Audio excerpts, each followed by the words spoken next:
कपिल सिब्बल यांच्या युक्तिवादानंतर खासदार संजय राऊत यांनी आपली भूमिका मांडलेली आहे। एकनाथ शिंदेचे सर्व आमदार अपात्र होतील। त्यांनी पक्ष आणि चिन्ह दुसऱ्याकडे सोपवलं। सिब्बलांनी कोर्टात मांडलेली बाजू योग्य आहे असा दावा संजय राऊत यांनी केला। तर सिब्बलांनी चुकीचा युक्तिवाद केला, आमचे वकील उद्या स्पष्ट करतील असा पलटवार शिवसेनेचे नेते राहुल शेवाळे यांनी केला। सगळे डिस्क्वालिफाय होतील, हे सगळे बरखास्त होतील। शिवसेनेचं चिन्ह आणि मूळ शिवसेना ही त्यांच्याकडे अत्यंत बेकायदेशीरपणे सोपवलेली आहे।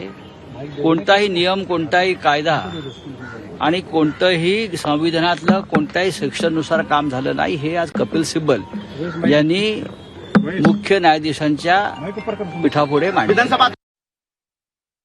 माननीय कपिल सिब्बलच हे युक्तिवाद करतील आणि त्याच्यानंतर त्यांच्या वतीने अजून एक त्यांचे लॉयर हे युक्तिवाद करतील आणि त्यांचे युक्तिवाद पूर्ण झाल्यानंतर आमच्या वतीने रोदगी आहेत, कौल आहेत आणि मेहता साहेब आहेत आणि 4 असे सगळे सिनियर लॉयर आहेत। हे सर्वजण आमच्या बाजूने युक्तिवाद करतील आणि त्याच्यानंतर या संदर्भातला निर्णय होईल। आणि त्यांनी जो आज युक्तिवाद केलाय त्या युक्तिवादाला प्रत्युत्तर आमच्या सगळ्या सिनियर लॉयरच्या माध्यमातून देण्यात येईल, कारण त्यांनी खऱ्या अर्थाने खोटी बाजू ही न्यायालयासमोर मांडलेली आहे। जे काही त्यांनी मुद्दे मांडलेले आहेत त्यात काही बेस नाही आहे। जी खरी बाजू आहे ती बाजू आमच्या सिनियर लॉयरच्या माध्यमातून माननीय न्यायालयासमोर मांडली जाईल।